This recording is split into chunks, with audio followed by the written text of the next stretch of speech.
អ្នកខ្លះសម្រានបាត់ហើយខ្ញុំណាសូមបាសការលោកចាស់គ្រូគណៈតែលើកដៃថ្វាយព្រះគណៈសាធុ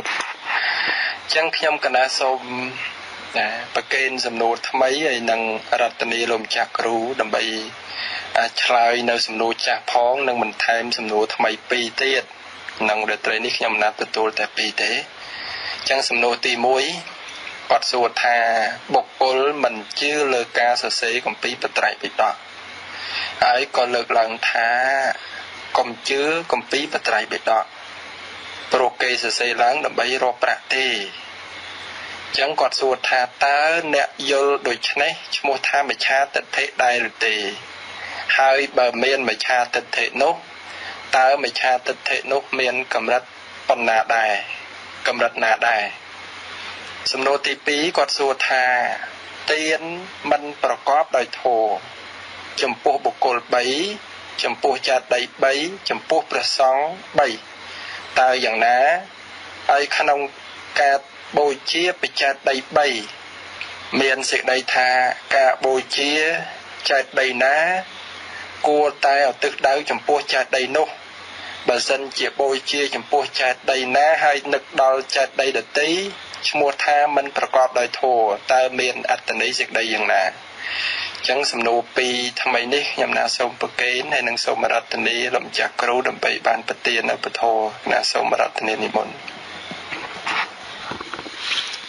គណៈតែអត់មានឲ្យញាតិញោមចូលសួរដូចមុនណាតាមពិតទៅគណៈទទួលសំណួរស្រេចណាហើយទុកពេល1ម៉ោងហ្នឹងសម្រាប់លោកម្ចាស់គ្រូឲ្យពេញតែម្ដងគណៈអរគុណដែរខ្ញុំប៉ុណ្ណាចង់បានសំណួរឲ្យច្រើនទៅលោកវាពាក់ព័ន្ធណាដែលចូលចិត្តឆ្លើយនឹងមុនឬថា5នាទីអញ្ចឹងទៅញាតិញោមសួរឲ្យច្រើនអញ្ចឹងទៅព្រោះសំណួរខ្លះចង់បកសំណួរខ្លះមិនចង់បកណាមានប្រយោជន៍ដល់សង្គមច្រើនអានឹងចង់បកអានឹងគណៈប៉ុន្តែអត់អីទេចាំមើលបកអានេះហើយទៅសល់ម៉ោងចាំឲ្យញាតិញោមប៉ុន្តែបើតាមចំណងខ្ញុំគណៈឧទាហរណ៍ថា5នាទីដំបូងអញ្ចឹងទៅឲ្យញាតិញោមសួរច្រើនអញ្ចឹងទៅហើយសំណួរណាដែលពាក់ព័ន្ធនឹងការមានប្រយោជន៍ដល់សង្គមច្រើនអញ្ចឹងសង្គមកុហកសង្គមប្រសង់អញ្ចឹងណាហើយមិនប្រកាសថាឲ្យទៅសួរមកឆ្លើយទាំងអស់ក៏ទេដែរដែលថាមិនឆ្លើយទាំងអស់វាមាន2ចំណុចទី1ថាខ្លះមិនសូវចេះអញ្ចឹងក៏បានចំណុចខ្លះទៀតចេះដែរតែមិនចង់ឆ្លើយក៏បានគណៈឥឡូវនេះខ្ញុំកណាសូមនមស្ការថ្វាយបង្គំចំពោះគុណកៅទាំង3ជាលើកដំបូងជាការចាប់ផ្ដើមសូមនមស្ការចំពោះព្រះមហាថេរគ្រប់ព្រះអង្គនិងរាប់អានស្មោះស្ម័គ្រចំពោះអ្នកមានអាយុគ្រប់ព្រះអង្គផងដែរហើយច្រើនពលញាតិញោមពុទ្ធបរិស័ទប្រុសស្រីគ្រប់គ្នាបាទមុននឹងចូលទៅដល់ការបកស្រាយសំណួរថ្មីខ្ញុំបកណាអាត្មាភាពសប្តាហ៍មុនមានប្រកដីចំណាប់អារម្មណ៍ខ្លះទុកថាជាសារជាពាក្យដាក់ទឿនក្រើនរំលឹកជាបទពិចារណាបន្តិចបន្តួចសិនបានបកស្រាយសំណួរណានៅក្នុងជីវិតយើងទាំងអស់គ្នាអ្វីដែលសំខាន់អ្វីដែលប្រកបដែលធ្វើឲ្យយើងដឹងថាពិភពលោកនេះយ៉ាងណាគឺដោយអាស្រ័យនៅធម្មជាតិដឹងដកតែធម្មជាតិដឹងចេញហើយពិភពលោកនេះគឺក៏សូន្យសោះមិនមានអ្វីទាំងអស់មនុស្សយើងមិនចាំបាច់ដល់ថ្នាក់បាត់បង់ជីវិតទេបើបាត់តែអ្វីមួយខ្សោយនៅក្នុងបណ្ដាខណ្ឌទាំង5ហ្នឹងឧទាហរណ៍ថាបាត់ការចងចាំទៅចោះអ្វីគ្រប់បែបយ៉ាងឈ្មោះថាជារបស់សោះសូន្យទៅទេ ก็ប៉ុន្តែព្រោះតែការចងចាំនឹងឯងដែលនៅក្នុងន័យប្រធរហៅថាសញ្ញាវិបលាសការចាំនឹងវាចាំខុសចាំជាមួយនឹងការប្រកាន់ចាំជាមួយនឹងការហួងហែងធ្វើឲ្យសត្វលោកនឹងឯងត្រាច់រង្គត់ពីភពមួយទៅភពមួយព្រោះតែការចាំខុសសម្គាល់ខុសឧទាហរណ៍ដូចជាមនុស្សម្នាក់ដែលពីមុនធ្លាប់មានស្មារតីជាអ្នកល្អចេះដឹងមានទ្រព្យសម្បត្តិមានក្រុមគ្រួសារក្រោយមកក៏គ្រោះថ្នាក់ចរាចរណ៍ឬក៏ប៉ះពាល់ដល់ប្រព័ន្ធសរសៃប្រសាទលែងចងចាំថាណាជាកូនណាជាចៅណាជាទ្រព្យសម្បត្តិអ្នកណាសួរក៏មិនស្គាល់អ្វីទាំងអស់សួរថាតើពេលនោះពិភពលោកសម្រាប់គាត់ជាអ្វីមិនចាំបាច់គាត់ស្លាប់ចាកពីពិភពលោកនេះទេគាត់បានសូន្យចាកពីពិភពលោកទាំងដែលនៅរស់គ្រាន់តែបាត់សញ្ញាដ៏ត្រឹមត្រូវមួយសួរថាតើរបស់របរអ្វីដែលសំខាន់នៅលើអ្វីត្រង់ណាទៅរបស់ខាងក្រៅខ្លួនថាជារបស់សំខាន់របស់សំខាន់ត្រង់ដែលមនុស្សសម្គាល់ថាវាសំខាន់ប្រសិនបើមិនមានសេចក្តីសម្គាល់ថាសំខាន់របស់អ្វីក៏មិនសំខាន់នៅក្នុងពិភពលោកធម្មជាតិបានតាក់តែងមកល្មមឲ្យមនុស្សគ្រប់គ្នារស់ទាំងសត្វទាំងសកលធាតុក៏ប៉ុន្តែព្រោះតែសេចក្តីប្រាថ្នាលោភលន់របស់មនុស្សធ្វើឲ្យពិភពលោកទាំងមូលមិនស្កប់ស្កល់សម្រាប់មនុស្សម្នាក់ញាតិញោមពុទ្ធបរិស័ទទាំងឡាយឥឡូវនេះខណៈនេះនេតិនេះចាត់ទុកថាជានេតិសន្តិភាពជានេតិនាំមកនៅសេចក្តីសុខផ្លូវចិត្តក៏ប៉ុន្តែក៏អាចមានការមិនសុខស្ងប់ផ្លូវចិត្តផងដែរសម្រាប់បុគ្គលអ្នកមិនមានសទ្ធាឬថាបង្កឡើងដោយជនឆ្លៀតឱកាសនៅក្នុងសម័យណាដូចសម័យណាញាតិញោមពុទ្ធបរិស័ទនៅក្នុងសង្គមសាសនាក៏ដូចជាសង្គមជាតិជាប្រកដីតែងតែមានការពិតនិងការមិនពិតតែងតែប្រកបដោយសប្បុរសធម៌និងអសប្បុរសជាធម្មតាធ្វើម៉េចទៅដើម្បីឲ្យដឹងថាណាជាសប្បុរសណាមិនមែនជាសប្បុរសធ្វើម្ដេចទៅដើម្បីឲ្យដឹងថាបុគ្គលបែបណាដែលយើងគួរសាបគួរអាស្រ័យដូចជាចម្លើយដែលបានឆ្លើយតបទៅនឹងបញ្ហាកាលពីសប្តាហ៍មុនអញ្ចឹងលក្ខណៈរបស់អរិយបុគ្គលតើសម្គាល់យ៉ាងណាទល់តែពុទ្ធបរិស័ទនឹងបានសិក្សាអំពីអ្វីជាភាវៈអាក្រក់និងអ្វីជាភាវៈល្អអរិយបុគ្គលមិនមានបញ្ញត្តិទៅលើអ្វីដែលចម្លែកប្លែកអំពីមនុស្សធម្មតាដែលបានលះបង់កិលេសចេញពីចិត្តសន្តាននោះឡើយដូច្នេះរាល់ការនិយាយរាល់ការធ្វើរបស់យើងទាំងឡាយក៏មិនខុសអំពីអរិយបុគ្គលដែរឲ្យតែខណៈពេលប្រកបទៅដោយកុសលចេតនាចង់ដឹងថាព្រះអរិយបុគ្គលមានប្រតិយ៉ាងណាយើងរៀនសង្កេតមើលចិត្តរបស់យើងទៅដឹងខណៈណាដែលចាគៈចេតនាកើតឡើងខណៈណាដែលករុណាកើតឡើងខណៈណាដែលចិត្តមិនមានការបៀតបៀនតើយើងទទួលស្គាល់ថាចិត្តពេលនោះល្អដែរឬទេព្រះអរិយបុគ្គលថ្នាក់ក្រោមក៏លោកមានមហាកុសលជាធម្មតាដូចតែយើងដែរ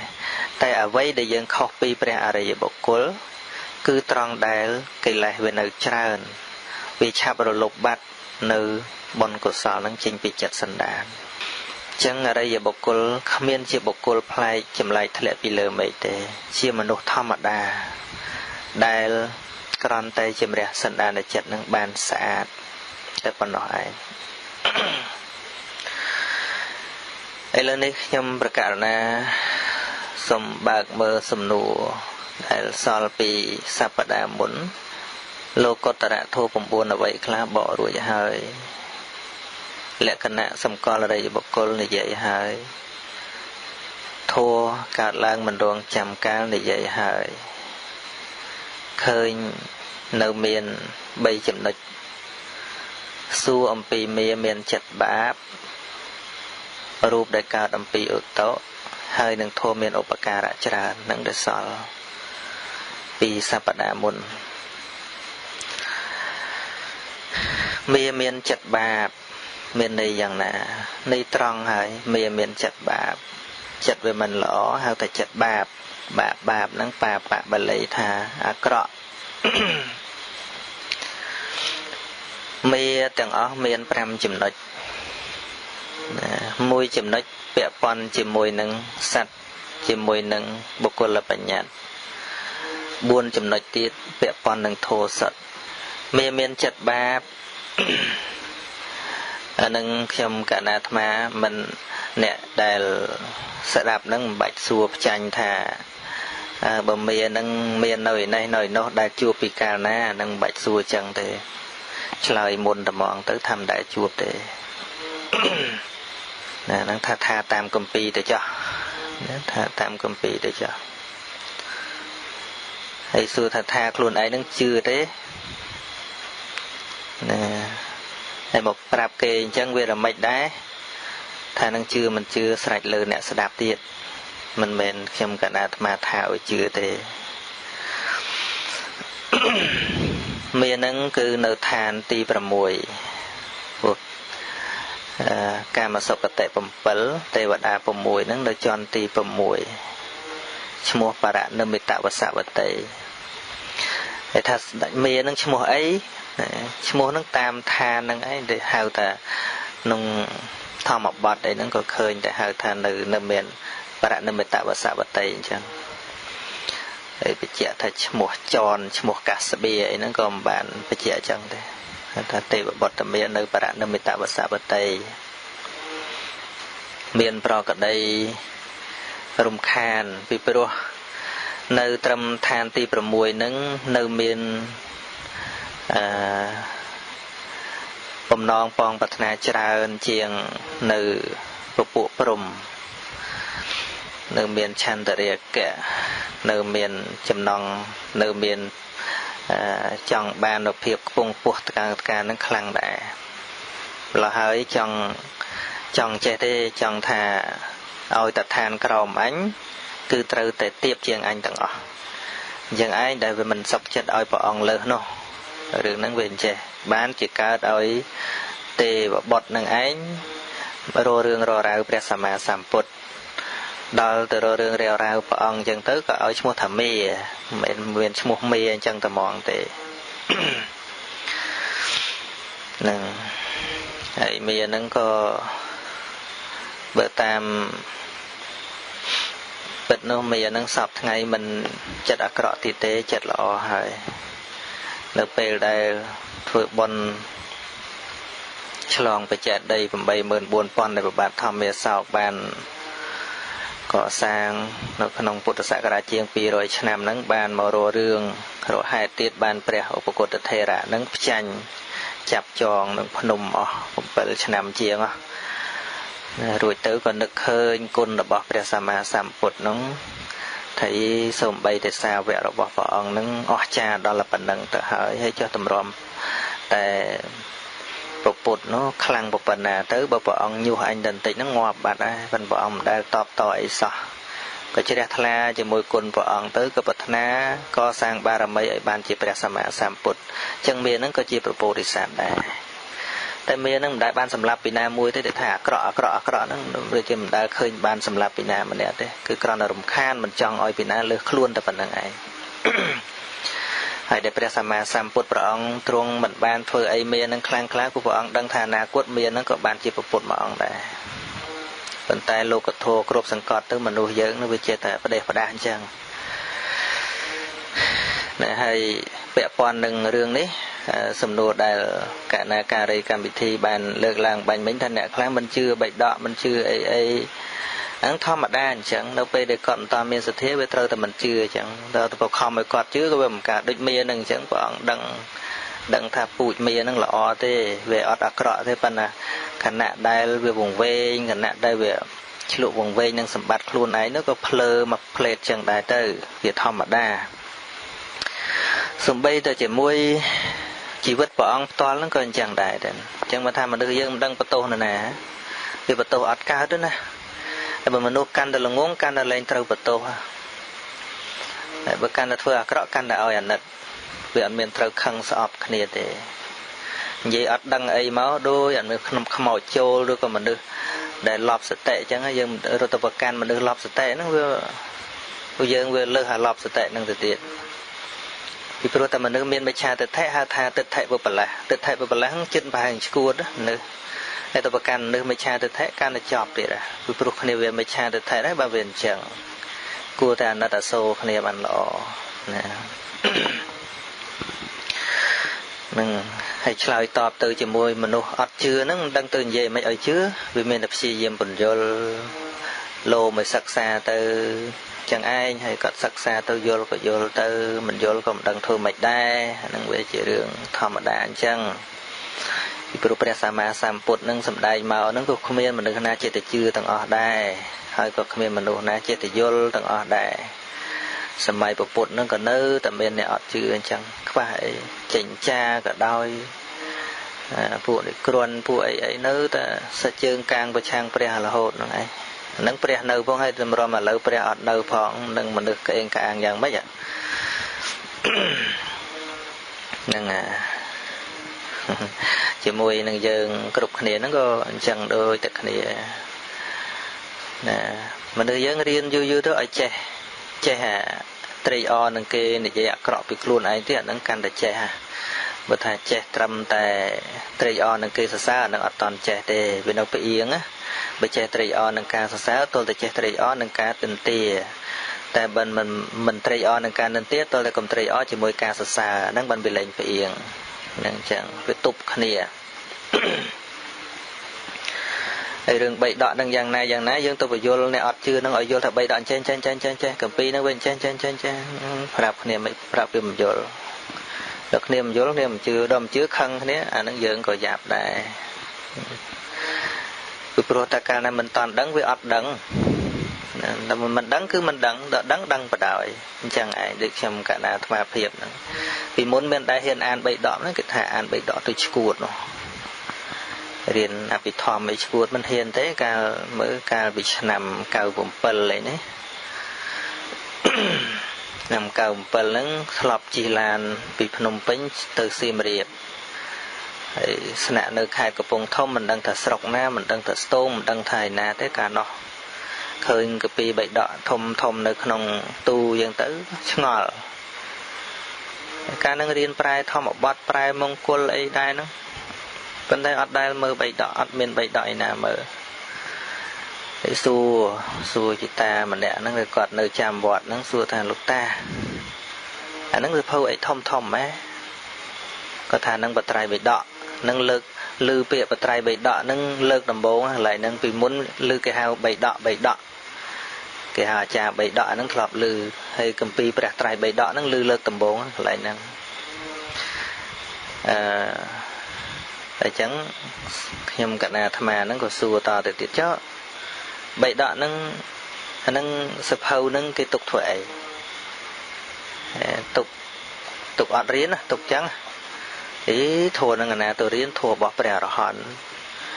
dừng cho tục thể giờ tôi chân tục thoại cung á tục tư ha tục thoại cung chân riêng nọt bán á thấy riêng bán ấy riêng dừng bà nhà sói school ở lâu bị nô máu tham trong cả nát má phây đấy hiền riêng rồi mau và hai chị chiêng mà nằm bạn khơi bay đọ đôi chị lên mà phây bay mình đang thế mình đưa về ọp sóc chỗ vừa mất bao tôi phải school để mất mơ tới trong episode video chứ mơ thì school đấy rương thom mà đa sóng rương bộ vật bẹt sóng rương ấy school cái chơi mơ tích tăng về năng mạo អានឹងខ្ញុំកណាអាត្មានឹងវាបួសឡើងកាលនោះវាជាប្រហែល6 7ភាសាហើយកាលនោះនឹងហើយនឹងជាអ្នកបួសផងហើយនៅខ្លាចបីដកអញ្ចឹងហើយទៅបន្ទោសមិនបន្ទោសខ្លួនឯងក៏ដូចមកបន្ទោសមិនកើតវាមិនដែលនរណាណែនាំឲ្យរៀនខ្ញុំកណាអាត្មាចង់និយាយថាមនុស្សដែលវាមិនដឹងហ្នឹងវាបន្ទោសវាមិនកើតមនុស្សមិនជឿហ្នឹងក៏បន្ទោសមិនកើតទៀតព្រោះគ្នាវាអត់តាន់បានទទួលប្រយោជន៍អីពីរបស់ហ្នឹងឧទាហរណ៍ថាយើងប្រាប់គេថានៅលើភ្នំហ្នឹងមានមាសមានប្រាក់យើងដឹងច្បាស់អញ្ចឹងចង់ឲ្យដឹងដែរចង់ឲ្យគេដឹងដែរចង់ឲ្យគេទៅយកមានមាសប្រាក់ហ្នឹងដែរដល់គេអត់ជឿទៅបខំគេមិនព្រោះគេអត់ជឿវាអត់ជឿអញ្ចឹងវិធីសាស្ត្រដ៏ល្អវាមានថាធ្វើម៉េចឲ្យគេបានទៅសិនទៅសិនតើបើគេមិនទៅគេនៅតែអត់ជឿអញ្ចឹងឯងដូចធัวហ្នឹងអញ្ចឹងដែរតែគេអត់ជឿនឹងបខំឲ្យជឿវាមានតែបញ្យលវាមានតែហេតុផលបញ្យលឲ្យគេបានបត់ពិចារណានិយាយពីអីឲ្យបានបត់ពិចារណាណាបើនិយាយត្រឹមតែឲ្យគេជឿវាមិនងាយបកទេវាមិនងាយប្រែទេវាទល់តែនិយាយឲ្យបានជាបទដ្ឋាននៃការពិចារណាធัวព្រះអង្គហ្នឹងវាទល់តែមានឲ្យមានបត់ជាគ្រឿងពិចារណាបែកបន្តិចទៅទៀតចុះដូចជារឿងបច្ចេកដីនៅភ្នំព្រះរាជទ្រព្យសពថ្ងៃហ្នឹងអញ្ចឹងការដូចជាឆ្នាំ98សម្ដេចព្រះមហាឃោសនន្តាវាយាវលោកហែធម្មយាត្រាមួយហើយដើរជាមួយលោកអញ្ចឹងដែរខ្ញុំកណាអាត្មាហ្នឹងដើរទៅដល់សក្យមនីចេតិយនៅខាងមុខរារទេសភ្លើងនេះដល់ហ្នឹងស្រាប់តែសម្ដេចលោកនាំលោកថ្វាយបង្គំទាំងអស់ហើយអាត្មាខ្ញុំកណាអាត្មាហ្នឹងរៀនចេះវិន័យខ្លះថាបព្វជិតហ្នឹងមិនអាចថ្វាយបង្គំដូចជាអនុបសម្បាននៃបានទេវិខអវន្តយបុគ្គលហ្នឹងគឺថាក្រហោះហ្នឹងថ្នាក់ណាក៏ដោយជាបរិជាក៏ដោយជាមន្ត្រីក៏ដោយមិនអាចសាពះមិនអាចថ្វាយបង្គំបានទេរៀនចេះអញ្ចឹង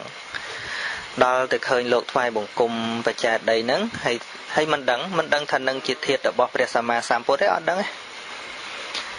ខ្ញុំកណាអាត្មាក៏ឈរម្នាក់ឯងអញ្ចឹងទៅហើយក៏គិតក្នុងចិត្តថាលោកអស់នេះអីក៏ល្ងងម៉េះថាលោកល្មមទៅល្ងងជិះសម្ដេចមិនក៏ល្ងងម៉េះទៅថ្វាយបង្គំបច្ចេកដីហ្នឹង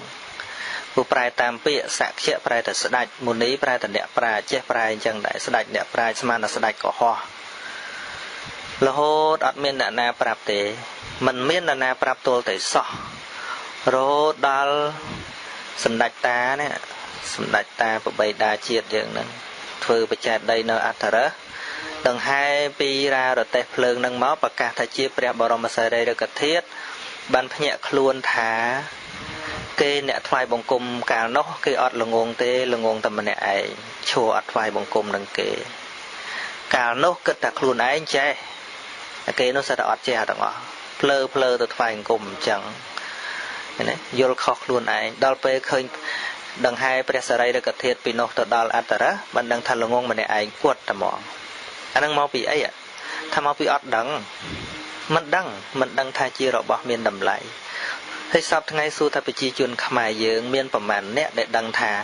នៅភ្នំព្រះរាជទ្រព្យនឹងមានព្រះសារីរិកធាតុរបស់ព្រះសម្មាសម្ពុទ្ធអ្នកដែលដើរលេងនឹងដឹងថាកន្លែងនឹងជាកន្លែងគោរពបូជាទេអត់ទេនេះមិនមែនជាកំហុសរបស់ប្រជាជនមិនមែនជាកំហុសរបស់ពុទ្ធបរិស័ទគឺជាកំហុសរបស់យើងទាំងឡាយអ្នកផ្សព្វផ្សាយសួរថាយើងបានឲ្យទិន្នន័យឲ្យបទពិចារណាឲ្យការចេះដឹងទៅគេបានប៉ុណ្ណាយើងបានបញ្ចូលនៅចំណេះចេះដឹងឲ្យប្រជាពលរដ្ឋយើងបានប៉ុណ្ណាប្រព័ន្ធផ្សព្វផ្សាយទាំងឡាយបានណែនាំពីការគោរពពីសិលធម៌ពីសុជីវធម៌នឹងបានប៉ុណ្ណាដល់ហើយទៅសំបីតែផ្សាយធម៌នឹងហេងសូវជេរគ្នាតាមប៉ុស្តិ៍ទៀតសួរថាតើចែកនៅការយល់ដឹងដល់ប្រជាជនបានប៉ុណ្ណាឬក៏បែងចែកតែការប្រកួតប្រជែងតែការប្រណាំងប្រជែងគ្នាសាបព្រោះនៅវប្បធម៌អាក្រក់ជនចំនួនក្រោយដើរតាមតែជនចំនួនមុនដំណាំមិនល្អគេមិនបន្ទោសដំណាំទេ គឺគេត្រូវបន្ទោសអ្នកដាំដែលខ្វះបច្ចេកទេសចម្រៀងមិនពីរោះគេមិនត្រូវបន្ទោសចម្រៀងទេគឺត្រូវបន្ទោសអ្នកច្រៀងនិងអ្នកប្រគំដែលខ្វះទឹកដមសម្លេងនិងការប្រគំដូច្នេះមនុស្សទាំងឡាយមិនខុសពីរុក្ខជាតិឡើយពូជល្អមែនក៏ប៉ុន្តែបើបច្ចេកទេសនៃការដាំមិនល្អពូជល្អក៏ទៅជាខ្លាយដែរយ៉ាងណាមិញក្នុងការផ្សព្វផ្សាយទាំងឡាយអ្នកនិយាយទាំងឡាយតាមវិទ្យុក្តីជាបព្វជិតក្តីជាក្រហមក្តីសូម្បីតែអក្ខរាវិរុទ្ធក៏ត្រូវតែពិនិត្យឲ្យបានល្អដែរក្នុងការនិយាយត្រូវពិនិត្យគោលគំនិតរបស់ខ្លួនឯងតើមានមេត្តាករុណាធម៌ចង់ឲ្យអ្នកស្ដាប់នឹងបានយល់ពីការពិតដែរឬទេនេះមិននិយាយទៅដល់អាជីវកម្មដែលគេរស់ស៊ីទទួលទានទេបើទោះជានៅក្នុងលក្ខណៈរស់ទទួលទានក្នុងអាជីវកម្មក៏ត្រូវតែគិតប្រយោជន៍ដល់ជាតិដល់សង្គមដែរហើយទម្រាំតែការផ្សព្វផ្សាយពធជាដើមនឹងធម្មកថាទាំងឡាយដែលមានឱកាសក្នុងការនិយាយក្នុងការផ្សព្វផ្សាយនឹងទល់តែមានបេះដូងពិតមិនដើម្បីប្រយោជន៍ខ្លួនឯងទៅការចម្រូងចម្រាសក្នុងសង្គមវាមិនកើតមានទៅបាននឹងចឹងវាមានតែការផ្ដល់នៅបទដ្ឋានឬក៏បទពិចារណានឹងការយល់ដឹងតែប៉ុណ្ណោះឆ្លើយតបទៅអ្នកមិនជឿបត្រៃបិដកអំបញ្ញមិញនេះសួរថាវាមិនដែរនឹងអានឹងវាមិនខ្វះទេណាមិនខ្វះទេហើយការដែលមិនជឿក៏វាមិនមែនតែក្រហមទេសូម្បីតែលោកបួសហើយក៏មិនជឿដែរហើយមិនជឿទៅបង្ខំឲ្យជឿវាអត់ជឿដដែលទោះបីជឿក៏ជឿតាមគេដដែលធម៌ពិតគឺធម៌ដែលត្រូវបានដឹងបានឃើញដោយខ្លួនឯងព្រះធម៌មិនមែននៅក្នុងបត្រៃបិដកទេណាព្រះធម៌មិនមែននៅក្នុងគម្ពីរបត្រៃបិដកទេក្រដាស់សិភៅមិនមែនជាព្រះធម៌ទេស្នាមសរសេរគ្រាន់តែជាទឹកខ្មៅតែប៉ុណ្ណោះតែព្រះធម៌នៅក្នុងសភាវៈពិតក៏ប៉ុន្តែយើងចោលគម្ពីរដីកាដែលជាក្បួនច្បាប់ដែលជាផែនទីចង្អុលបង្ហាញមិនបានឧទាហរណ៍ដើម្បីឲ្យងាយស្រួលក្នុងការធ្វើដំណើរទៅកាន់ទីណាមួយគេត្រូវមានផែនទីគ្រូបង្រៀនផែនទីគូផែនទីពិភពលោកនៅលើក្រដាស់តែមួយនេះប្រទេសអាមេរិកនេះប្រទេសវៀតណាមនេះប្រទេសថៃប្រទេសកម្ពុជាប្រទេសឡាវចង្អុលមួយផ្លេតដល់សួរថានឹងជាប្រទេសមែនទេមិនមែនទេជាផែនទីតើចុះបើផែនទីនឹងឆេះប្រទេសអាមេរិកដែរថាមិនមែនទេប្រទេសអាមេរិកនៅតែជាប្រទេសអាមេរិកអ្នកខ្លះជ្រុលជ្រោះអូបើឆេះកូពីបាបងាប់មែនទេគម្ពីរដូចជាផែនទីអញ្ចឹងពីព្រោះថាប្រសិនបើសៀវភៅនឹងឯងជាព្រះធម៌អ្នកដែលបើកសៀវភៅនឹងមើលឃើញធម៌គ្រប់គ្នាហើយហេតុអីបានអ្នកខ្លះបើកនៅតែល្ងឹតពីព្រោះធម៌មិនត្រូវបានឃើញដោយភ្នែកទេធម៌មិនត្រូវបានស្ដាប់ឮដោយត្រចៀកទេធម៌គឺត្រូវបានពលត្រូវទៅដោយបញ្ញាតែប៉ុណ្ណោះក៏ប៉ុន្តែបញ្ញានោះវាចូលតាមរយៈការស្ដាប់និងការពិចារណាសំឡេងដែលកំពុងឮក៏មិនមែនធម៌ដែរតែធម៌នៅក្នុងន័យដែលយើងចាប់បានឬអត់ជាសភាវៈពិតដែលមាននៅក្នុងជីវិតឯនោះទេឧទាហរណ៍ពាក្យថាចិត្តមិនមែននៅក្នុងពាក្យនិយាយទេចិត្តគឺនៅក្នុងហឫទ័យរបស់យើងទាំងឡាយទោសៈមិនមែនជាពាក្យធម៌ទេតែទោសៈដែលជាធម៌ពិតគឺកំពុងតែដុតចិត្តឲ្យក្តៅឯនោះទេសទ្ធាពាក្យថាសទ្ធាប្រែថាជឿជាក់យល់ច្បាស់នៅក្នុងកម្មផលជាដើមហ្នឹងវាមិនមែននៅលើពាក្យថាទេគឺវានៅក្នុងសន្តានចិត្តឯនោះទេក៏ប៉ុន្តែប្រសិនបើមិនមានគម្ពីរដីកាមិនមានពាក្យថាមិនមានពាក្យពោលក៏គ្មានអ្វីដើម្បីដឹកនាំការយល់ដឹងរបស់យើងចូលទៅដល់ទីដៅបានដែរបើគម្ពីរមិនមែនធម៌ហេតុអីបានថាគម្ពីរធម៌ហៅថាគម្ពីរធម៌មកអំពីសរសេរចង្អុលបង្ហាញអត្តន័យធម៌ជាការចង្អុលបង្ហាញអត្តន័យធម៌ក៏ប៉ុន្តែអត្តន័យធម៌ពិតប្រាកដមិនមែនគម្ពីរទេនឹងចឹងនេះខ្ញុំកណ្ណាអាត្មានិយាយក្នុងបែបគិតពិចារណាជ្រៅបន្តិចក ុំឲ្យយើងនៅតែមានជំនឿមួយថាទុកគម្ពីរនឹងថ្វាយបង្គំមិនមែនប្រធននៅក្នុងគម្ពីរទេប្រាប់ទៅថាមិនមែនប្រធននៅក្នុងគម្ពីរទេឧទាហរណ៍ថាគម្ពីរសម្ដែងថាអេតាវតាបញ្ចខន្ធិរូបខន្ធោវេទនាខន្ធោសញ្ញាខន្ធោសង្ខារខន្ធោវិញ្ញាណខន្ធោសួរថាខន្ធោនៅក្នុងគម្ពីរនឹងឬមិនមែនទេរូបខន្ធោរូប18គឺនៅក្នុងរូបរាងកាយនេះទេតើក៏ប៉ុន្តែគម្ពីរនឹងចង្អុលបង្ហាញថានៅក្នុងរូបរាងកាយរបស់យើងនឹងមានរូប28ឃើញទេសួរថារូប28នៅក្នុងគម្ពីរឬថាមិនមែនទេនៅក្នុងរូបកាយសត្វឯនេះទេវេទនាខន្ធោការសោយអារម្មណ៍ជាសុខជាទុក្ខជាទោមនស្សជាសោមនស្សជាឧបេក្ខាសួរថាប្រធនហ្នឹងនៅក្នុងគម្ពីរធនហ្នឹងនៅក្នុងបត្រៃបិដកថាមិនមែនទេបត្រៃបិដកជាផែនទីមួយចង្អុលមកក្នុងរាងកាយរបស់យើងឲ្យយើងពិចារណាថាតើមានទេសុខមានទេទុក្ខមានទេសោមនស្សមានទេទោមនស្សមានទេមានខណៈណាថ្នាំងថ្នាក់ចិត្តតើមានទេតើភាពថ្នាំងថ្នាក់ចិត្តមាននៅក្នុងគម្ពីរឬក៏ក្នុងសត្វលោកគឺក្នុងសត្វលោកព្រោះហេតុដូច្នោះហើយពេលដែលព្រះសម្មាសម្ពុទ្ធព្រះអង្គទ្រង់ត្រាស់គ្មានតន់មានគម្ពីរទេមិនតន់មានគម្ពីរទេព្រះអរហន្តទាំងឡាយលោកសិក្សាចាំតគ្នាក៏ប៉ុន្តែលោកប្រមើលមើលទៅរាប់ពាន់ឆ្នាំទៅមុខទៅមិនអាចអ្នកណាត្រួតត្រងការចាំនឹងបានទើបលោកផ្ដើមសរសេរទៅលើស្លឹករឹតក្រោយមកទំនើបទៅប្រែคล้ายពីស្លឹករឹតមកស្លឹកក្រដាសអានឹងឲ្យដឹងប្រវត្តិនៃការវិវត្តគម្ពីរនៃការចឹងឯងនឹងចឹងប៉ុន្តែព្រះសម្មាសម្ពុទ្ធមិនមែនឲ្យយើងឲ្យទៅឃើញទៅគម្ពីរធម៌សិតតែត្រូវសិតតែ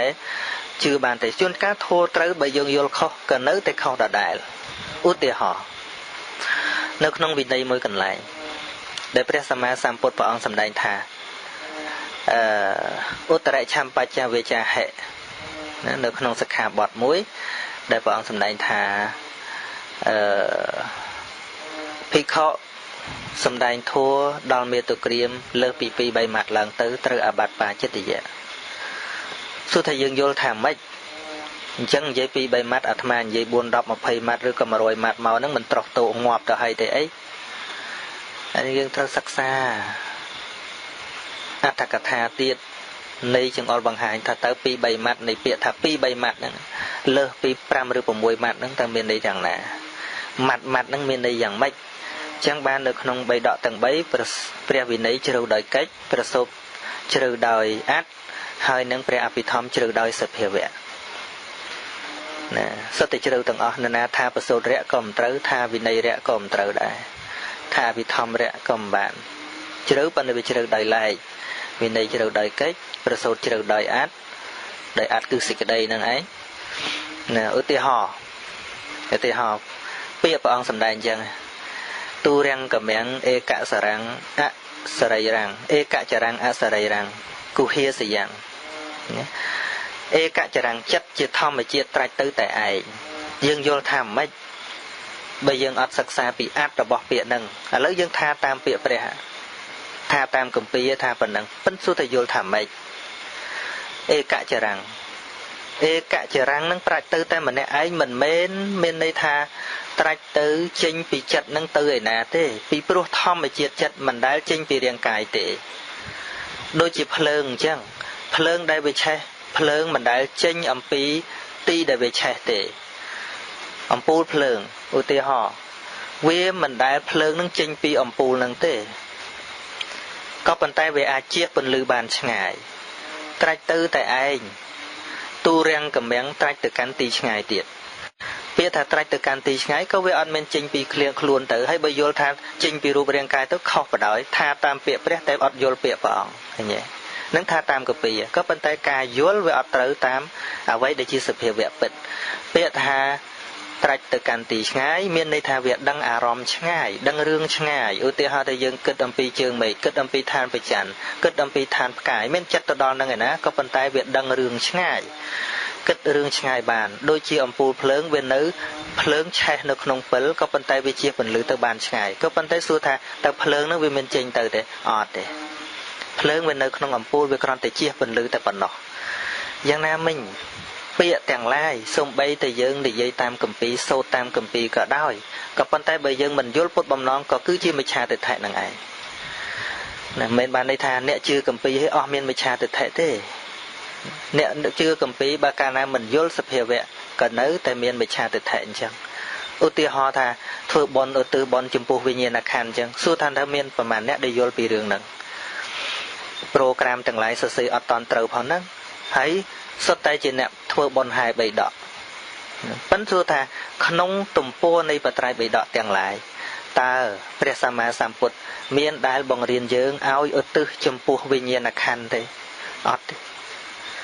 ការឧទ្ទិសមានតែឲ្យឧទ្ទិសចំពោះញាតិទាំងឡាយជាបុគ្គលបញ្ញត្តិពីព្រោះការស្ដាប់គ្នាបានជាលោកវោហាមិនអាចយកបរមត្ថយកទៅនិយាយបានទេឧទាហរណ៍ថាឥឡូវនៅក្នុងមនុស្សយើងវាអត់មានស្អីទាំងអស់ញាតិញោមពុទ្ធបរិស័ទទាំងឡាយដែលកំពុងស្ដាប់ឮឥឡូវនេះយើងនិយាយដោយសន្មតជាលោកវោហាតែប៉ុណ្ណោះក៏ប៉ុន្តែអ្វីដែលពិតតែកំពុងប្រកបអ្វីដែលកំពុងឮគឺសំឡេងអ្វីដែលកំពុងប្រកបនៅពេលនេះសំឡេងចេញពីវិទ្យុជាសត្វរូបសិតអត់មានអាត្មាទេអត់មានអ្នកណាទាំងអស់មានតែធម្មជាតិសំឡេងមួយតែប៉ុណ្ណោះចុះអ្វីដែលកំពុងឮ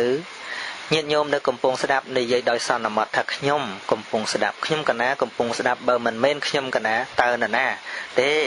ការឮនឹងកើតដោយហេតុ4យ៉ាងទី1ញាតិញោមមានត្រចៀកនឹងល្អសោតប្រសាទនឹងល្អទី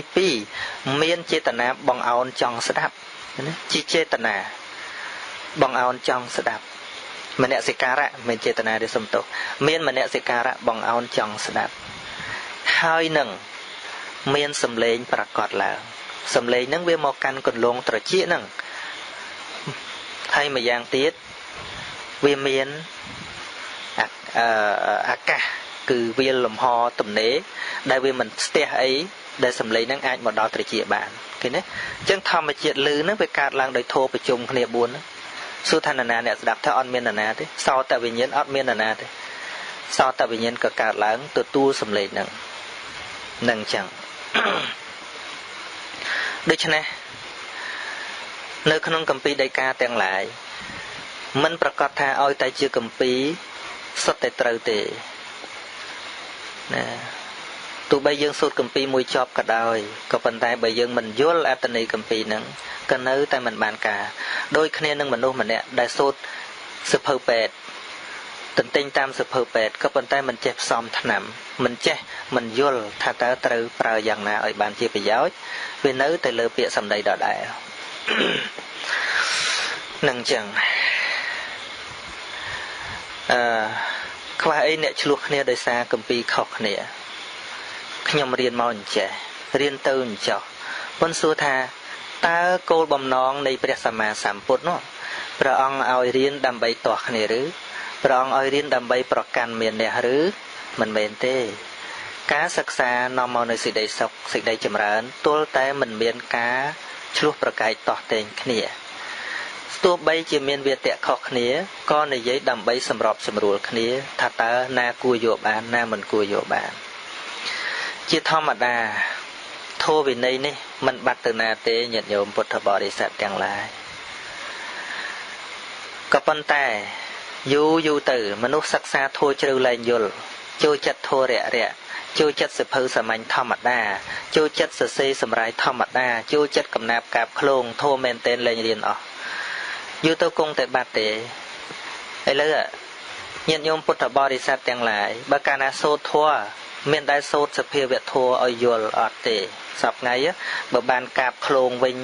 សូត្រកើតជាតិណាអានឹងចាំអាត្មាដួលបោះយាយដល់ឥឡូវនេះដឹកធម៌អីខ្លះចេញថ្មីច្រើនពេកសូត្រដួលចាញ់យាយនិយាយពីធម៌ប្រាថ្នាវិញមិនដឹងស្អីខ្លះប៉ិនវសួររឿងសភាវៈធម៌ក្នុងជីវិតហ្នឹងអត់នឹងឯងក៏ជាការអន្តរធាននៅធម៌របស់ព្រះសម្មាសម្ពុទ្ធពីព្រោះចូលមិនដល់អ្វីដែលជាពុទ្ធបំណងឃើញទេនឹងចឹងមិនឆ្លើយថាអ្នកយល់នឹងមិច្ឆាទិដ្ឋិអញ្ចឹងអីអញ្ចឹងថាមិច្ឆាទិដ្ឋិនឹងទាំងយើងនឹងក៏ដោយក៏នៅតែមានមិច្ឆាទិដ្ឋិនឹងឧទាហរណ៍ថាគ្រាន់តែអ្នកអញជឿអញ្ចឹងត្រូវឲ្យអញអ្នកជឿនឹងត្រូវឲ្យអញអានឹងសក្កាយទិដ្ឋិ ចឹងបទជនហ្នឹងអ្នកណាក៏ដូចអ្នកណាដែរនៅមានមិច្ឆាទិដ្ឋិគ្រប់តែគ្នាក៏ប៉ុន្តែតាមថ្នាក់មានកម្រិតជ្រៅមានកម្រិតស្រាលជាធម្មតាបើមិច្ឆាទិដ្ឋិ10អីហ្នឹងវាបាំងឋានសួគ៌ឋាននិព្វានចឹងទៅហើយបើថាសក្កាយទិដ្ឋិវាបាំងនិព្វានបើកសួគ៌ដែរឲ្យតែមានបុណ្យកុសលត្រឡប់មកវិញចិត្តអស់ម៉ោងហើយនិយាយរឿងនេះយូរបន្តិចគ្រាន់តែថាมันអាចបង្ខំឲ្យមនុស្សជឿបានទេវិធីសាស្ត្រដ៏ល្អបំផុតគឺមានតែការពន្យល់តែប៉ុណ្ណោះការដឹកនាំរបស់ព្រះសម្មាសម្ពុទ្ធគឺពន្យល់នឹងគឺទាល់តែចេញពីបេះដូងពិតតែហ្មងណាជល់ចេញពីបេះដូងពិតអានឹងបានអ្នកទទួលបានក៏បាននៅការពិតដែរតែបើពន្យល់មិនចេញពីបេះដូងពិតមិនចេញអំពីករុណាពិតណាអ្នកទទួលបានក៏ទទួលបាននៅការមិនពិតពីព្រោះពាក្យសម្ដីរបស់សប្បុរសនិងអសប្បុរសច្រឡំតែគ្នាទេសម្ដីល្អអសប្បុរសក៏និយាយបានដែរដូច្នេះការពិតឬមិនការពិតញាតិញោមពុទ្ធបរិស័ទអាចពិចារណាដោយខ្លួនឯងមានប្រាជ្ញាស្មារតីពិចារណាដោយខ្លួនឯងធัวសម្រាប់វិនិច្ឆ័យថាតើពាក្យណាប្រព្រឹត្តទៅដើម្បីការចិញ្ចាដើម្បីការមិនជាប់ជំពាក់ដើម្បីប្រសិជ្ជរាគៈអានឹងឯងគឺជាទិសដៅរបស់ព្រះសម្មាសម្ពុទ្ធទោះបីជាធัวច្រើនចឹងក៏ដោយប៉ុន្តែលក្ខណៈវិនិច្ឆ័យព្រះអង្គប្រាប់ដែរណាគេលើកពាក្យមកមួយហើយសពថ្ងៃហ្នឹងគេសួរច្រើនណាខ្ញុំធ្វើអញ្ចេះទៅបានបុណ្យអត់ធ្វើអញ្ចោះទៅបានបុណ្យអត់ពិបាកឆ្លើយណាស់ញាតិញោមពុទ្ធបរិស័ទទាំងឡាយពីព្រោះមនុស្សចូលចិត្តជាប់នៅក្នុងកម្មវិធីដល់តែកម្មវិធីហ្នឹងគេលេងសូវចំណូលគេបង្កើតកម្មវិធីថ្មីរហូតមិនចេះចប់ទេក៏ប៉ុន្តែអ្វីដែលចប់គឺយើងត្រូវបញ្ចប់ដោយខ្លួនយើងបញ្ចប់ត្រង់តែការយល់ដឹងរបស់យើងទៅចប់ទីបំផុតចង់ពីណាចេញវិធីយៈមកក៏យើងមិនអាចញាប់ញយល់ដោយសារវិធីនោះដែរនឹងប៉ុណ្ណឹងចោះហើយមួយទៀតសំណួរសល់ពីសប្តាហ៍មុនដែរសួរថារូបដែលកើតអំពីឧតុមានប៉ុន្មានរូបកើតពីឧតុហ្នឹងគឺមាន13មានអវិនិភោគរូប8សុខមរូបសូមទោសអវិនិភោគរូប8សត្វរូប1បរិច្ឆេទរូប1និងវិការរូប3នឹងអ្នកសួរកាន់សួរថាប្រមាណអញ្ចឹងអាមិនបាច់បកស្រាយអីទេហើយចង់ពឹសស្ដារវាតទៅរៀនតែហ្មងណាហើយមួយទៀតនោះសួរអំពីធម៌មានឧបការៈច្រើនធម៌ឧបការៈច្រើនហ្នឹងគឺសតិនិងសម្បជញ្ញៈណាហើយមិនបានឈ្មោះថាមានឧបការៈច្រើនធម្មតាមិនបាច់និយាយអីច្រើនទេទីហោបើកឡានហ្នឹងបើភ្លេចភ្លាំងសតិអីវាមានទៅរស់អីញាតិញោមហើយតែបាត់បង់សតិស្មារតីអីធ្លាក់ជ្រោះបាត់ហើយមនុស្សយើងអត់មានសតិសម្បជញ្ញៈហ្នឹងវាមិនស្តៀងមនុស្សឈួតហើយមនុស្សសវង្សស្រាណា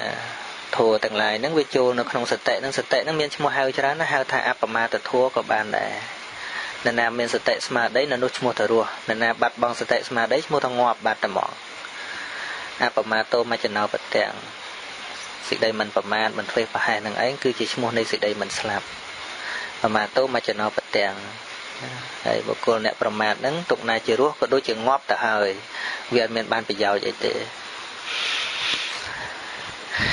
នឹងចឹងហើយមានឧបការៈច្រើនឬមិនច្រើនវាទល់តែយើងខ្សែបអាស្រ័យពិចារណាចម្រើនរឿយទៅណាបានវាទៅជាច្រើនកើតបើសិនជាយើងមិនយល់តម្លៃវានៅតែអត់ច្រើនអញ្ចឹងធួនដែលមានគុណនោះធម្មោហវេរកតិធម្មចារឹងធម្មោសច្ចនសុខមាវហាតិណាធัวរសាបុគ្គលដែលមានធัวវាមិនមែនរសាមនុស្សអត់ធัวអីកើតអត់ទេនឹងចឹងពីព្រោះធัวគ្មានធម្មជាតិដឹងទេធម្មជាតិសំបីតែសតិនឹងក៏មែនគេហៅថាសតិពធកពីធัวសំដែងទៅសតិការរលឹកប៉ុន្តែវាមិនរលឹកនៅក្នុងសភៅអីវានៅក្នុងខ្លួនយើងក្នុងចិត្តយើងឯណាសម្បជញ្ញៈគឺការដឹងធัวនឹងវាមានឧបការៈច្រើនត្រង់ថាឧទាហរណ៍ថាវាភ្លេចខ្លួនអញ្ចឹងទៅភ្ញាក់មកវិញមកអាគណៈភ្ញាក់ហ្នឹងគឺសតិ nè phăng nghe khuôn mà ai đập phăng nghe khuôn mót đằng bờ to từ tiệt không krong cả đằng khuôn mình phịch khuôn nó cứ sam bạch trình nhẹ ông thô ban đọc bản nhà nè để họ thà nè không tiệt họ chởn vậy nâng hay trong vơi từ sầm nô lơ mấy nó thầm mía miên chặt ba hay miên pram nâng gì mà cần nát viêm cái lô nhiệt nhôm khá lư bà hợp thầm miên pram hay bồm rọp ở sậy khá nó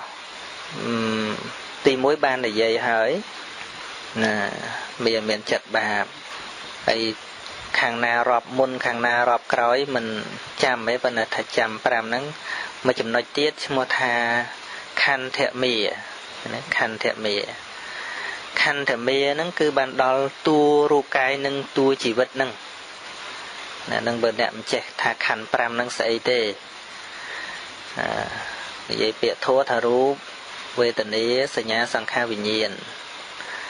rú bậc khăn về tình ý khăn sẽ nhá khăn sang kha là khăn vì nhiên là khăn nâng ấy một thả mê đầy ác tha sầm lạp đài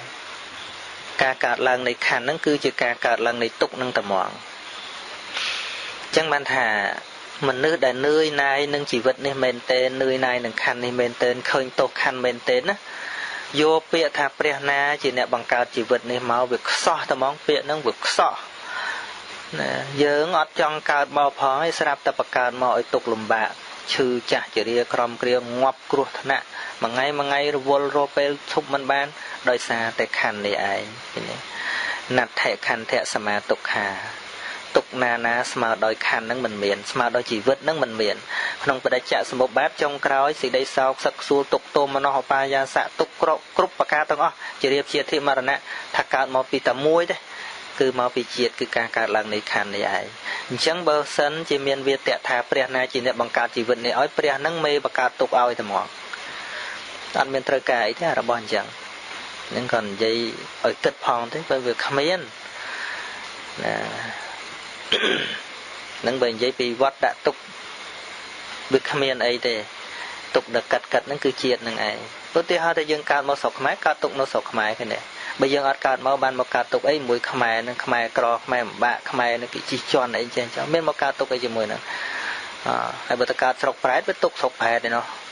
bữa cao sọc còn đi với tục sọc đi nó bữa cao sọc American với tôi của bạn nó American thì đấy cao tận này với tục tận nắng mình tục cái lại dương ọt cao đấy nè mình chẳng tục tụ mày ở bậc cao điện thật tê mày ở nó còn mình cầm mong cồn cao đây cái này ở class chọn ban mày ở class chọn ban cồn pro gặp tầm màu sậy về rúm con tay chỉ tì sậy để cồn chập tì và đại san thị tại bên nó thế để thằng ở cọt hào màu tầm mong nó ọt thế chẳng khăn nắng một thai chỉ mía pro nằm màu nước phê rẹ đọt thong nguồn nè khăn thế phê rẹ nằm màu nước tục lụm bạ sọc cục bạc giang từng nè năng mùi tiệt tử mùi tiệt hai thai cái lại sầm mía cái lại tụ bạc cục bạc ca từng chỉ mía đây nhang sát ở vân nó không vọt đạn này kịch từ nào mình rủi thế chỉ mía nè chỉ mía năng chỉ thua sau đây ở bệ phòn năng bọc côn nô thế cho nên mình mía tranh được bẹt thế này dương có miền mía đây sọt ngày năng mía khăn mía cái lẹ chặt luôn ai mùi tiết hơi thá áp thị sang kha rà mía năng ấy cứ bàn đó bon nừng bạp vấn đề bạp ở dương mình ngol thế vấn đề bon nó chặt tục chỉ mía đây vấn đề bon nâng sầm đau từ lơ lâu cái dạ bon tua bon ná để nóm từ rô và đại sản thị được nông chiết chỉ mà nuốt cái đấy tê và đa cái đấy prum cái đây bon ná để oi cầm nát ca đã cả lại ngọt nâng ấy nhận nâng hào thầm mía đây vì pru bên đấy nông ẩm nát để avicii để bà có sao ná và phải từ đầm bay bị vọt đá nâng mình mua tha áp thị sang kha tê pru mình bên ca tạ tay chiết cầm nát ở bên sẽ đẩy tục để mùi tiết nó mà chịu mía cứ sẽ đẩy slap nâng ấy có mua tha mía chẳng sát lâu dương mà nè pina cả nó có miền mía cục đặc nè tê vật đa của miền ấy có miền sọc cục vật miền than là kịch phật âm pi bạ phụ miền năng tê nè chẳng ạ នៅក្នុងពាក្យថាមេដែលអត្ថាសម្រាប់នឹងមានន័យអញ្ចឹងអភិសង្ខារមេតតែងចង់បញ្យល់បន្តិចទៀតទៅចុះកន្លែងមេហ្នឹងកុំឲ្យញាតិញោមឆ្ងល់គេលើពាក្យអញ្ចឹងទៅទេថាបាបទៅចុះវាមេហើយចុះបុណ្យនឹងមេស្អីដែរហើយចុះបុណ្យនឹងមេបដៅខ្ញុំកណាឲ្យធ្វើបុណ្យធ្វើអីមកអំពីជិះបុណ្យវាមិនរួចហ្នឹងណាញាតិញោមពុទ្ធបរិស័ទទាំងឡាយតែហៅដូចយើងឈឺអញ្ចឹងថាឈឺហ្នឹងមេរោគហ្នឹងវារោគទៅហើយរោគទៅត្រូវលេបថ្នាំសួរថាថ្នាំហ្នឹងវាប្រដាប់ទៅវាមិនមែនទេប៉ុន្តែជិះវាមិនរួចទៅហើយថ្នាំហ្នឹងវាស្រួលណាស់ទៅថ្នាំហ្នឹងថាមិនមែនស្រួលទេចាក់ក៏វាឈឺលេបក៏វាល្វីងប៉ុន្តែវាជិះវាមិនកើតវាត្រូវតែលេបប៉ុន្តែទិសដៅយើងដើម្បីលេបថ្នាំអញ្ចឹងថាមិនមែនទេលេបថ្នាំនឹងដើម្បីឲ្យជាតែជាឈប់លេបហើយប៉ុនក៏ដូចគ្នាប៉ុនដែលយើងធ្វើណាតែឬផុតទុកទៅឈប់ធ្វើទៅមិនបាច់ធ្វើទៀតទេមិនបាច់កសាងទៀតទេបារមីត្រូវចប់ត្រឹមរួចផុតទុកនឹងឯងនៅទីហោម្យ៉ាងទៀតដែលយើងនៅក្នុងស្រុកដែលមានភ័យអញ្ចឹងណាមានភ័យមានខ្លាមានចោរមានអីចឹងទៅត្រូវឆ្លងស្ទឹងទៅកាន់ត្រៃនាយក្នុងស្ទឹងនឹងវាមានកពើវាមានឆ្លាមកពើឆ្លាមនឹងដូចជាបាបអញ្ចឹងណាដូចអកុសលអញ្ចឹងឧទាហរណ៍ចោះវាមិនមែនថាជាតួបាបទេគ្រាន់តែឧទាហរណ៍ប៉ុន្តែដើម្បីឆ្លងពីរបស់នឹងទៅយើងត្រូវធ្វើក្បូនធ្វើក្បូនណាធ្វើក្បូនឆ្លងប៉ុន្តែសួរតែទិសដៅយើងត្រូវដេកលើក្បូននឹងឬថាមិនមែនទេក្បូននឹងគង់តលិចងាប់មិនដែលទេឲ្យតែនៅនឹងប៉ុន្តែយើងត្រូវចងក្បូនដែលជាវាមិនរួចទេមិនមែនទៅដល់ចិត្តត្រើយហើយដេកលើក្បូនហ្នឹងក៏ពើខំងាប់ដែរដូចមនុស្សដែលធ្វើបុណ្យដែលថាកុសលដដែលប្រាថ្នានេះប្រាថ្នានោះកើតក្នុងភពហ្នឹងឃើញទេតើអស់អំណាចក្បូនហ្នឹងទៅវាលាយអស់ខ្សលបាត់ដែរបាបឲ្យផលទៀតក៏ពើខំទៀតបាត់ដែរដូចរឿងអពុតកសិទ្ធិអញ្ចឹងអពុតកសិទ្ធិហ្នឹងពីបព្វជិតធ្លាប់ដាក់បាតទៅព្រះបជ័យកពុទ្ធប៉ុន្តែក្នុងជាតិនឹងដែរសម្រាប់ក្មួយរបស់ខ្លួនឯងអញ្ចឹងបុណ្យនឹងនាំគាត់ទៅសុគតិភពទៅឋានសួគ៌នឹងអស់7ជាតិឃើញទេហ្នឹងដូចក្បូនយើងជូនគាត់ទៅប៉ុន្តែគាត់ធ្លាប់ធ្លាក់នរកនឹងអស់ច្រើនដោយសារកម្មសម្រាប់ក្មួយនឹងឯងអស់កម្មនឹងទៅសោយបុណ្យម្ដងទៅទេវលោកនឹងអស់7ជាតិមកកើតជាសទ្ធិអស់7ជាតិទៀតណាហើយដល់ពេលអស់អំណាចបុណ្យនឹងទៅងាប់ពីសទ្ធិកំណាញ់ខ្លាំងគេឥឡូវធ្លាក់នរកទៀតព្រះអង្គសម្ដែងអញ្ចឹងហើយមិនបានអញ្ចឹងថាលាយក្បូននោះព្រោះវានៅតែក្នុងក្បូនហ្នឹងហើយអត់ព្រមចងក្បូនបន្តទៀតមនុស្សយើងសពថ្ងៃហ្នឹងវង្វេងអញ្ចឹងញាតិញោមពុទ្ធបរិស័ទទាំងឡាយរស់ទទួលទាននឹងថារស់ហើយជីវិតនឹងលំបាកវាលំបាកហើយបានទ្រព្យសម្បត្តិមកអួតប្រាប់គ្នាតែប៉ុណ្ណេះខ្ញុំរស់ហើយថាគ្មាននរណារស់ទេបន្តិចងាប់ហើយណាបានវិឡា10ក៏ដោយបន្តិចឲ្យលាយអស់ឥឡូវហើយមិននៅទេអត់មាននៅត្រឹមប៉ុណ្្នឹងទេជីវិតនេះគឺទៅមុខជានិច្ចបន្តិចងាប់ហើយទោះបីជាវិឡាឡានទាំងអស់ហ្នឹងវាមិនរលាយក៏ខ្លួនឯងវិនិច្ឆ័យចោលរបស់ទាំងអស់គ្នានឹងដែរទាំងអស់នឹងដែរពេលស្លាប់អស់កម្មសិទ្ធិហើយនៅកកោកនៅនឹងមុខចឹងបានគេសួរខ្ញុំកណាអាត្មាភាពថាតើធ្វើយ៉ាងណាទៅណដើម្បីឲ្យខ្មែរយើងឈប់ក្រធ្វើយ៉ាងណាទៅណដើម្បីឲ្យខ្មែរយើងនឹងមានជីវភាពល្អសមរម្យគ្រប់គ្នាប៉ុន្តែមុនគេសួរអញ្ចឹងគេសួរថាតើពុទ្ធសាសនានឹងបានជួយស្អីដល់សង្គមណាពិបាកឆ្លើយណាស់បើឆ្លើយទៅវាមានតែសួរវិញសិនថាតើក្នុងសង្គមនឹងយកធម៌ពុទ្ធនឹងចូលទៅប្រតិបត្តិបានកម្រិតណាហើយបើអត់តន់យកធម៌នឹងយកទៅប្រតិបត្តិបានកម្រិតណាផងហើយសួរថាឲ្យទៅជួយយ៉ាងម៉េចពីព្រោះប្រធោដោយថ្នាំអញ្ចឹងអត់យកថ្នាំទៅលេបផងសួរថាថ្នាំនឹងជួយបានកម្រិតណាវាសួរឆ្លើយវាមិនត្រូវតិចពេទ្យឲ្យយើងលេបថ្នាំដល់យើងអត់លេបទៅសួរពេទ្យថាមិនថ្នាំនឹងជួយមិនខ្លះពេទ្យសួរសិនសួរថាលេបអានៅលេបប្រមាណតាមអុកដណ្ដងអត់បើលេបអត់ត្រូវផងឲ្យថ្នាំជួយមិនបកាច់ឡើងក៏មិនដឹងមនុស្សយើងប្រតិកម្មធัวរៀនស្រួលក៏ប្រតិកម្មដែរធัวហ្នឹង ព្រោះថារៀនធัวចេះធัวមិនមែនសិតតែចេះប្រយោជន៍បានប្រយោជន៍ទាំងអស់ទេចេះធัวទៅយកទៅរស់ស៊ីក៏បានដែរអែបណែបនៅនឹងរស់នឹងអីនឹងប្រជែងគ្នានឹងនៅក្នុងនឹងមិនយកទៅពាក្យធัวនឹងសិតតែរឿងល្អទាំងអស់ទេ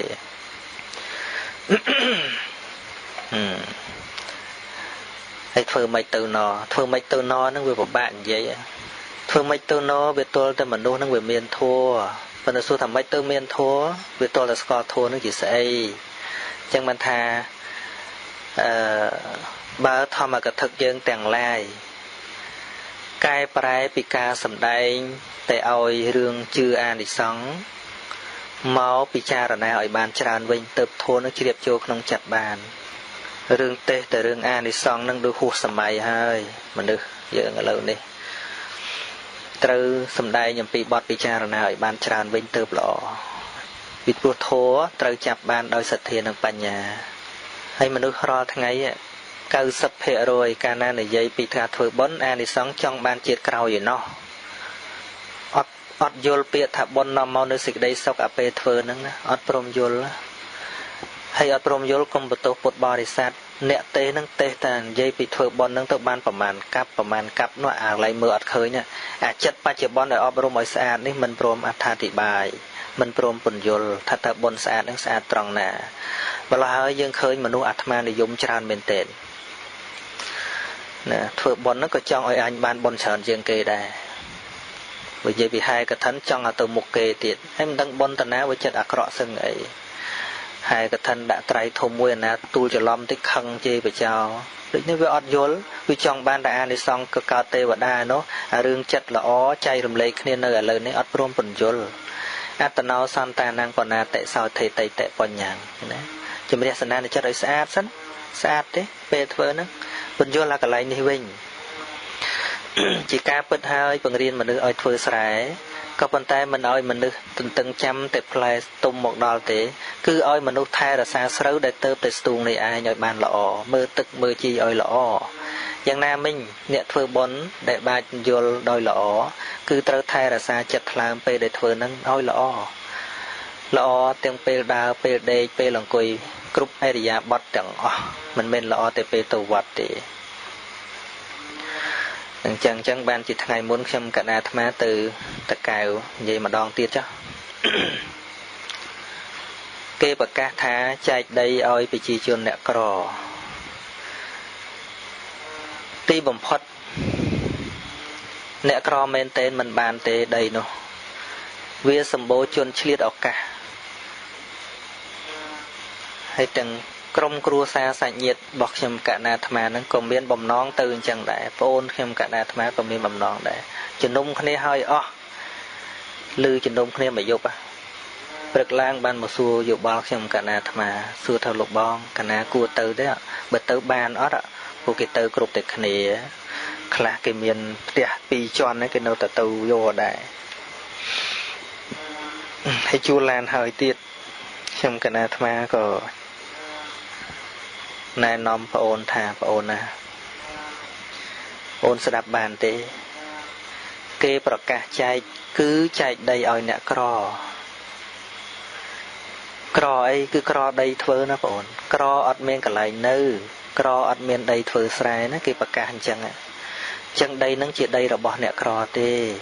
មិនមែនដីរបស់យើងអ្នកមានដីទេប្អូនធ្វើបុណ្យយូរហើយតើអត្តន័យបុណ្យដែលប្អូនធ្វើមានន័យថាម៉េចបើប្អូនទៅយកមិនមែនប្អូនទៅចុះឈ្មោះធ្វើអ្នកមានទេប្អូនទៅចុះឈ្មោះធ្វើអ្នកក្រនឹងឯងពូជប្រែតណាប្អូនឈ្មោះថាប្អូនទៅលួចរបស់គេពីព្រោះរបស់នឹងមិនមែនរបស់អ្នកមានដីធ្វើទេគឺជារបស់អ្នកអត់មានដីធ្វើមែនតែនទៅប្អូនទៅក៏ត្រូវអស់លុយសោកនៅនេះបន្តិចសោកនៅនោះបន្តិចបើសួរអញ្ចឹងសួរថាដីបានទៅដល់ដៃអ្នកក្រទេដីមិនបានទៅដល់ដៃអ្នកក្រទេពីព្រោះអ្នកក្រអត់មានជិះឡានទៅចាប់ទេអត់មានលុយទៅសោកមេឃុំទេណាទីបំផុតដីនឹងត្រូវបានទៅលើណាទៅលើតែអ្នកអត់ក្រនឹងឯងអញ្ចឹងសាច់ញាតិខ្ញុំកណាអាត្មាក៏និយាយចុកបើគេទៅគ្រប់តែគ្នាទេកុំនិយាយអារឿងគេទៅគ្រប់គ្នា យើងនេះដែលស្ដាប់ធัวយូរហើយដែលធ្វើបុណ្យយូរហើយកាន់សិលយូរហើយតើអត្តន័យសិលមានន័យថាម៉េចពាក្យថាលួចមិនមែនលួចវាទល់តែឃើញកបោគេទៅលួចតាមឈ្មោះថាលួចទេរបស់ណាក៏ដោយឲ្យតែយើងបន្លំគេឈ្មោះថាលួចហើយយល់សាច់ញាតិខ្ញុំកណាត់មកយល់អ៊ំមីមីងអីចង់ឲ្យកូនទៅឈប់ឲ្យកូនទៅអស់គឺវាមិនមានអ្នកពន្យល់អញ្ចឹងធ្វើបុណ្យធ្វើកឋិនធ្វើក៏ប៉ុន្តែឲ្យតែមានឱកាសឆ្លៀតគៀបកគ្នានេះឯងធัวមិនតន់ជួយសង្គមបានទេ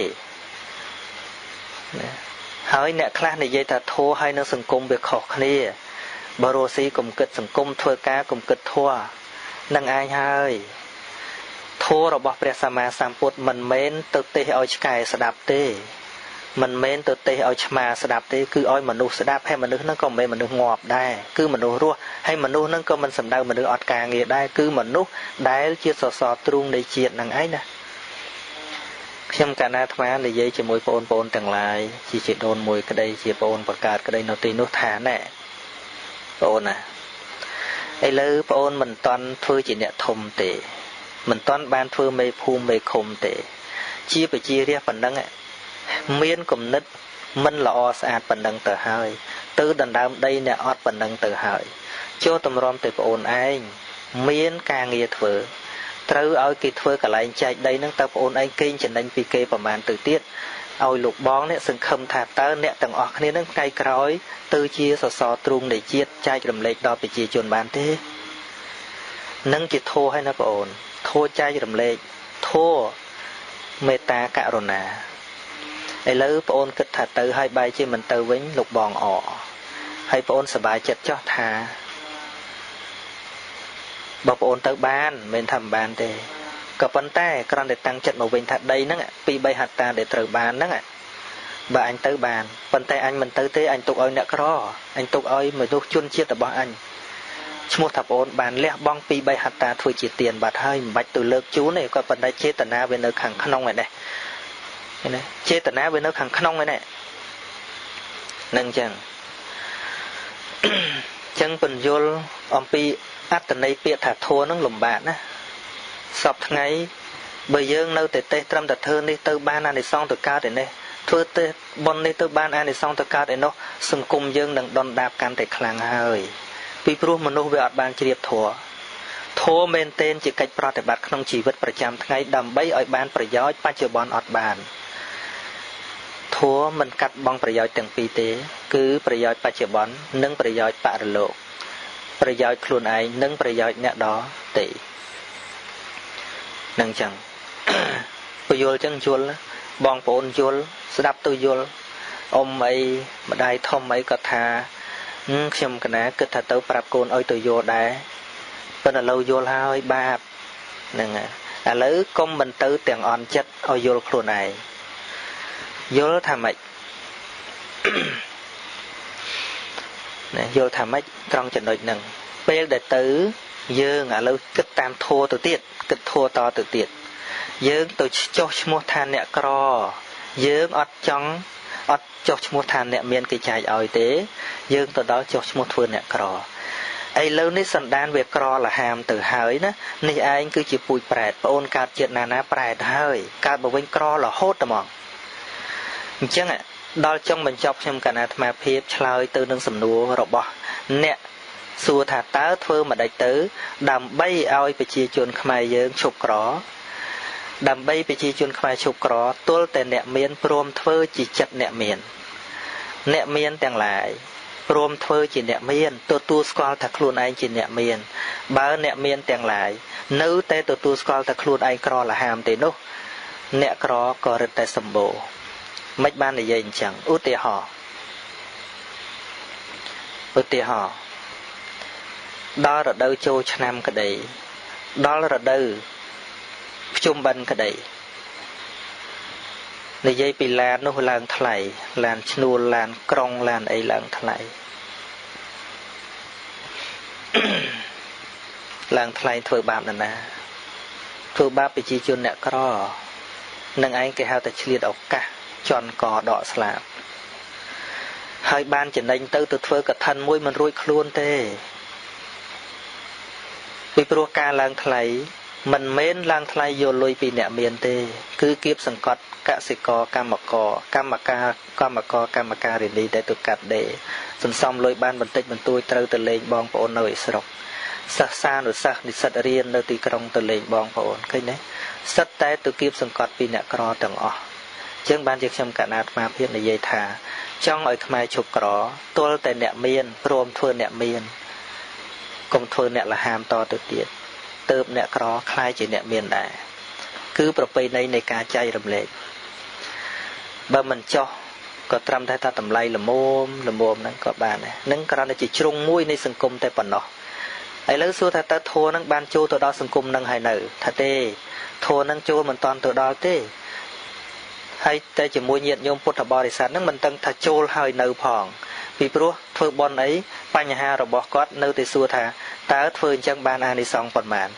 ពាក្យថាធ្វើដើម្បីលះមិនសូវមានធ្វើដើម្បីប្រយោជន៍អ្នកដទៃមិនសូវមានគឺធ្វើដើម្បីខ្លួនឯងទាំងអស់សួរថាតើពេលណាទៅការរលាស់ចេញចាក់ទុកនឹងមានប្រកបដល់យើងទាំងឡាយនេះខ្ញុំបកណាអាត្មាភាពអស់ម៉ោងប៉ុណ្ណឹងហើយបុគ្គលប្រកេនទៅព្រះអង្គការីកម្មវិធីវិញទៅលើសម៉ោងបន្តិចបន្តួចលើសលោះខ្វះខាតពាក្យសម្ដី